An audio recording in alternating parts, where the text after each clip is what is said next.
Hi అండి. పాలకూర పప్పు, పాలకూర ఫ్రై తిని బోర్ కొట్టి ఉంటే, పాలకూరతో ఏమైనా డిఫరెంట్‌గా ట్రై చేయాలి అనిపిస్తుంటే, ఇలా చిటికెలో అయిపోయే పాలకూర, ఉల్లికారం ట్రై చేయండి.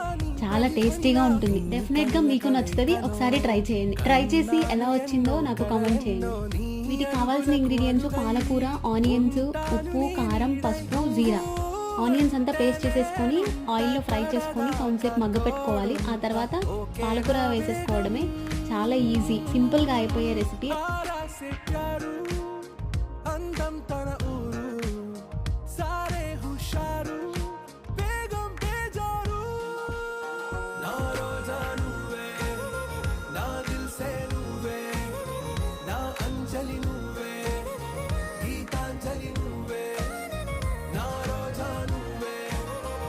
ఎలా ఉంది టేస్ట్?